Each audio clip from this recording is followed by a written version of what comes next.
that. It talked about the concept of dealing with ceiling fans. Well, ceiling fans are a very needed product in a home itself, obviously, and we happen to have one right here.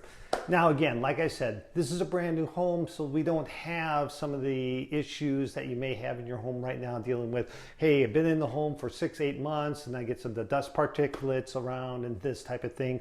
So I can't show 100% what it's going to look like when you're trying to do all these things, but we can still go through the process of that. How do I maintain these ceiling? Well, first thing we look at, obviously I have a ceiling fan.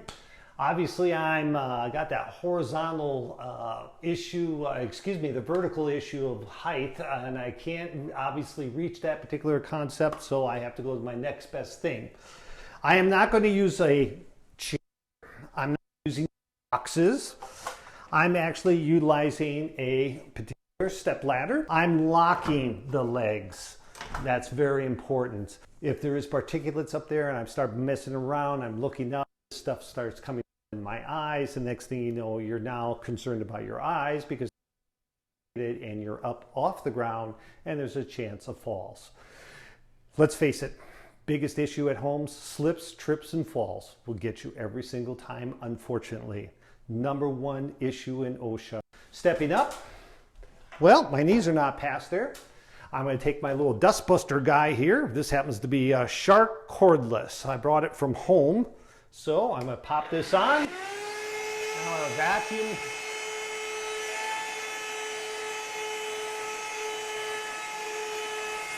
All that particulate off. I'm going to take my dustbuster and put it back down onto the ground. I'm not being lazy. I'm going back up.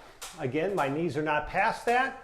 I'm going to gently pull down, and there are two self-adhering springs locked into a channel up there. And I take my thumb and index finger, if you can see that, with my fingers and thumb. I'm squeezing them together. It'll come out. I'm doing it to the other side as well. Thumb and index finger. Comes straight down. Again, I will probably find myself with particulate on here. Even with a brand new home, we still have a little bit right in there. So what do I want to do? Well, an easy way of doing this is this. Go to your kitchen sink, a little dish soap, some mild soap of some sort, whatever you choose. And I'm going to just gently wash this in my sink. All right, well, like I said, I'm just going to step back to the fact that you can still see a little bit of particulate on this. It's a brand new house, but we still get a little bit from time to time dropping down through the vents. So we have this on there. How am I going to take care of that? I'm going to go back to the particular sink, kitchen sink that is. Little mild kitchen soap, warm water, wash this off completely, both sides. Done deal. Dry it off with a paper towel, and I can therefore make it ready for reinserting. Now the issue is, somebody would say, hey, I'll put it in the dishwasher. Good idea. Yeah, got a machine to do my work. However, bad idea. The temperature dealing with that particular issue of a dishwasher gets extremely hot in the dry cycle. What will happen is this particular type of plastic, which happens to be a thermal plastic, not a thermal set. A thermal set is like a bowling ball. This is a thermal plastic which will melt at very, very low temperature. So if it is in a dishwasher and it is on the dry cycle, this will melt and distort and actually ruin it. So obviously we don't want to do that. So be aware of that issue. Mild dish soap, wash it off. You can let it air dry. You can take a paper towel to it, dry it off that way. Works just as well. So we're good on this. Now, let's set this down on the side. Now I'm going to look at the impellers on the particular fan itself. So, stepping back up, my knees are not above that particular top shelf. I'm going to unplug the fan. I want to make sure that nothing happens while I have my hands or fingers in that particular area. Well, I'm now looking at the impellers right here.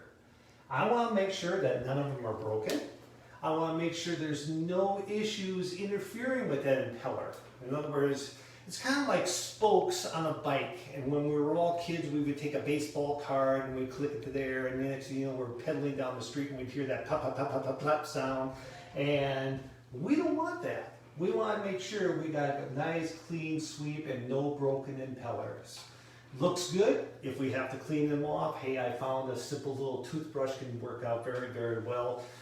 You know, the ones you get free from the dentist because you did the little checkup that you never use, you end up throwing them in the drawer. Just simply using one of those to clean that off would be fantastic. Not seeing any problems, obviously we better not because it's a brand new home. I'm going to plug this back in. We're happy there.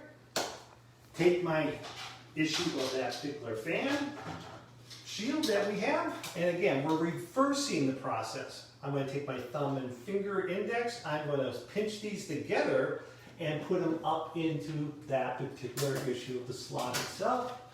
Got that side, reach up on this side, gently push up, and it's self-adhering right to that ceiling. So that should take care of any issues of your particular ceiling fan. These hold true for all bathrooms and anywhere else they could be in your home. Perfect example where it probably get a little bit more, we'll say, a little dirtier, probably laundry rooms. I don't know why, just seem to get a little bit heavier on the issue of particulate flying in the air, such as lint and this type of thing, will probably get caught up in those fans a little bit more. So you might want to take a closer look at those from time to time. So if you have questions on this, obviously get a hold of us at CBH Homes in the warranty home care, and we'll be more than happy to help you out on that, dealing with myself. We got Steve, we have Rich, we have Katie on the keyboards there. She's amazing dealing with some of these concerns. We can get you focused in on that. We got Jamie, we refer to her as the head woman in charge, and we will be more than happy to help you out on those issues. So, ceiling fans I'm going to consider is a wrap, okay? Let's go to the next concept. Next one, I'm going to move my little ladder out of the way. And I'm going to go to the next issue at hand. It deals with caulking. Well, we have an array of different types of caulks here. We have different issues of how to apply the caulk itself. Obviously, we have our index fingers that we've all used for years and years and years, and those of you who have done caulking before, you know what I'm talking about. And we can all consider basically same issues at hand on silicone caulk. These two happen to be white. You got to be careful of where you're using the pigment or a colored issue of caulking or silicone versus these three, which happen to be clear. Well, I'm looking at this floor. Well, we really don't want a color to it, so I'm going to choose a particular clear silicone. Okay? What I'm looking at is number one, will the brand name make a huge difference? And the answer is no, it will not. Okay? The thing you want to look for: one, silicone; two, waterproof. 100% waterproof caulking or silicone. That is the key, okay? If I am using this particular product, it makes no difference. You go to the blue store, you can go to the orange store, you can go to your local hardware store. They all have it, no question about that. One thing you also might want to check that particular expiration date. Sometimes they don't always get that old product off the shelf. You may end up with a bad tube. If you do, obviously, if it's any sort of reputable store, they'll take it back with no questions asked. But it's just a hassle to go back out again. So check those things while you're there. So what am I going to do? Well, first thing, need a caulking gun, okay? Or if you happen to have the flex tube, I really don't need a caulking gun, okay? Now, am I truly going to open this up, get the silicone going, and start caulking this particular home? The answer is no. It's a brand new home. It is not my, we'll say, capabilities of going through and start working on a brand new home where a homeowner may not like that scenario. I'm not going to mess that one up. So anyways, let's go down here on this particular tub. All right, tubs. Well, when I was growing up, and when I had kids and everything else, and all those fun things going around, dealing with tubs, and at hand, you get your kids in the tub, and it's all nice and clean and fresh, and they're playing and supposedly cleaning and all that fun stuff. Well, you end up with water on the floors, you end up with water on the walls, you end up with water, it seems like everywhere other than where it's supposed to be. I think all of us who have children know this particular concept. Well, we need to protect these particular items of the floor and the walls and so on. So how do we do that? In the manual, homeowner's manual, we'll say, you'll find a section dealing with caulking and the issue of tubs and dealing with sealants in this issue. Well, they refer to this as homeowner maintenance. So, how do we take care of this? Well, a very simple issue. I'm looking at this particular issue of the floor. We have a little bit of an opening there, and it's designed for that, okay? And the whole idea of this design concept is this. We need to take a silicone brand of caulk, and we need to obviously apply this particular caulk around the baseboards in this bathroom, all the way down the line, going all the way through, around the corners, and basically almost right up to the carpet here, okay? Now, here's an example of what it's going to look like when you're done. If I go to the shower section here, this has been done. So if I take this particular, following my index finger, this particular silicone caulk has already been applied and is in place, and it is good to go. What we need to do is replicate this issue to the tub side. Okay, everybody with me on this? So, take my caulking gun. Ready to go, got it back. I'm going to take a utility knife. I'm going to simply cut a very, very small angled portion of this particular issue of the caulk. And in turn, just cut that off. Then on the end of this caulking gun, you'll find a nice little rod. The idea of this is very, very simple. I'm going to use this to insert into that tube and puncture a hole in the particular tube itself. Put your caulking gun back in place. Pull this back around. Insert. And now I'm ready to apply my particular caulk. You could be outside on a particular window. You could be inside here, obviously dealing with this particular floor. Now, as I said, I'm not going to be applying the caulk to a brand new home, okay? That's not my place.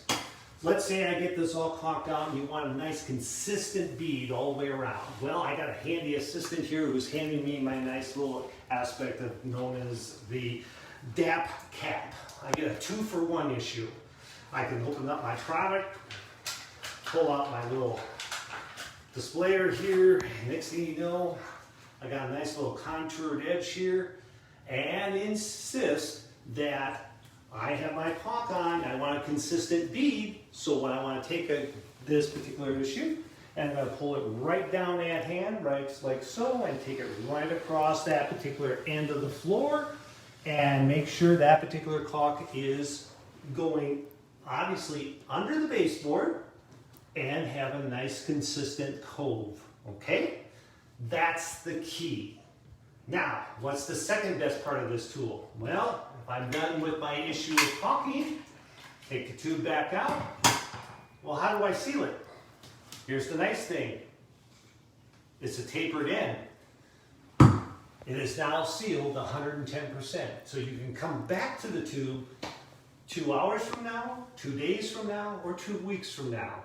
It is totally sealed off, and you hear it pop loose. It's a tight seal. So you don't have to worry about the issue of trying to, oh, the end's all dried up, it's no good, throw it away. No, we handled that particular problem by this particular product itself. So that's one way of handling the issue of caulking. What I highly recommend is do the entire bathroom area.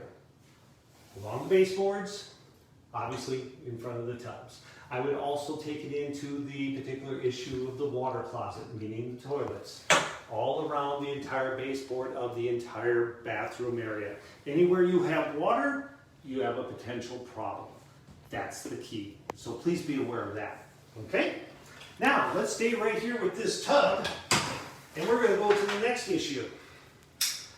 And the next issue is dealing with that particular tub drain. Boy, I know this one all too well. I have a teenage daughter at one time, and she would come home from basketball practice, and the first thing, she's in the shower. I don't know. They always shower, it seems like.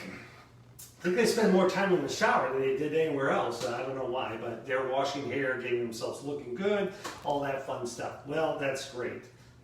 But my teenage daughter had hair down to her shoulders, love her to death. But what happened to the drain? We ended up with nice little issues, somehow clogging up that drain. And so how do we take care of that? Well, let's go to a tub and find out. Here we are. Well, I had a tub shower combo unit. This happens to be just a tub, but it will work the same. I'm going to just simply step into this. I don't know if I'll find my way out. Getting a little too old for this issue. So I'm in the tub. Here's the drain. So can I take my little drain cleaner all the way down in there and pull this stuff out? And the answer is, well, it's not going to work so well. So I got to actually somehow get around that. Very simple. I'm going to take my thumb and index finger. I'm pulling the top knob off. I'm going to set it away so it doesn't fall in. Now, that's stuck. Oh, wait a minute. I can take a handy screwdriver, set it right down in there, go into the particular slots where it belongs. I can unscrew this, and I know exactly what everybody's saying. Well, it's a brand new house. It's supposed to come out that easy. Correct. There's no question about that. In time, yes, it gets a little tougher due to the age of the home itself and obviously water and so on.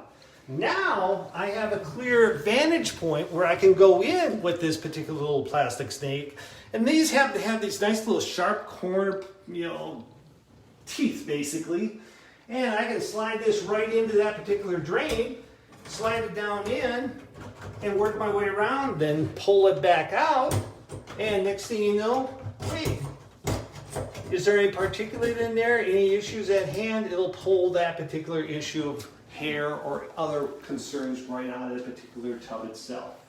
There's all kinds of products out there. I just happen to have this one for my own personal home. It works exceptionally well. Believe me, I've come from experience on this particular job. When you have teenage daughters, and obviously she's all grown now and down at her position down at the University of Texas, but in turn, those work out really, really well. So, how do I take care of the issue of putting it back together? Take the stopper. Again, I'm going right back down, dead center. I'm going to start with my basically thumb and finger to get it started. Go back to my standard screwdriver, going right in that particular slot.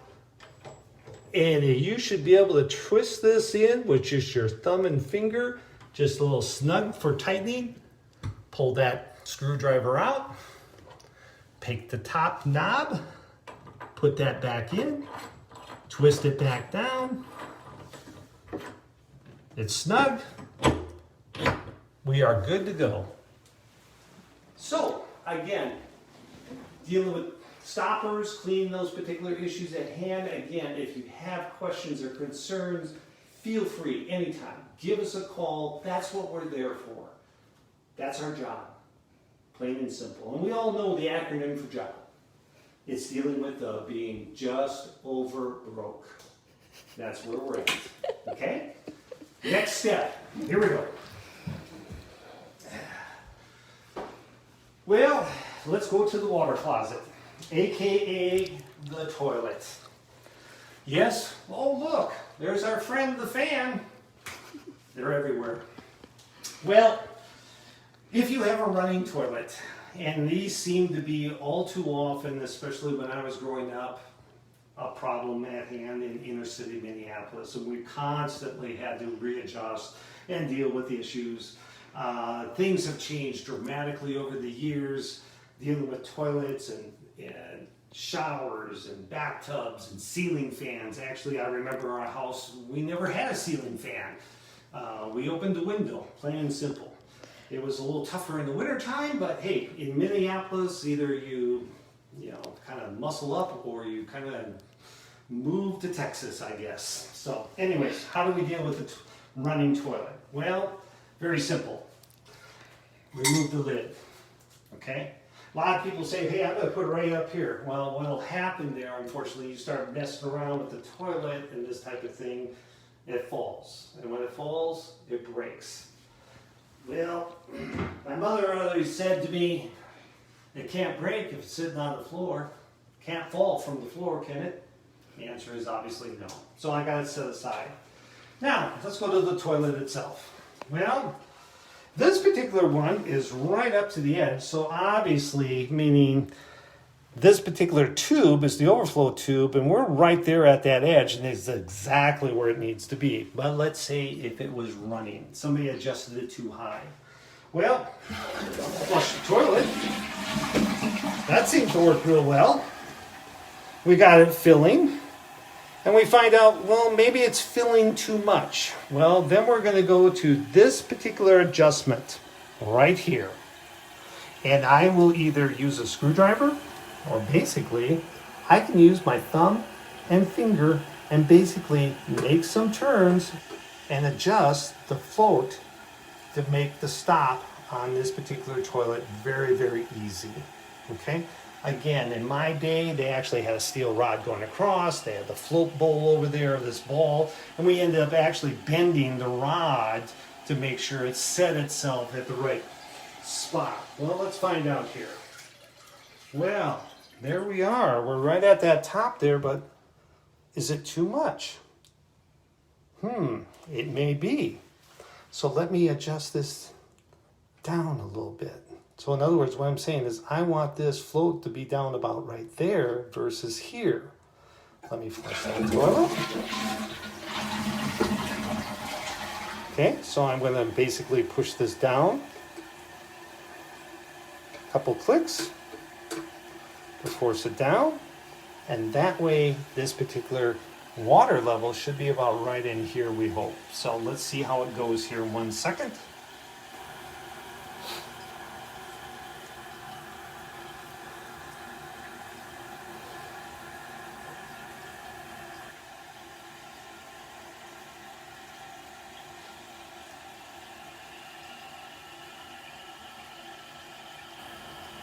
And do we have success?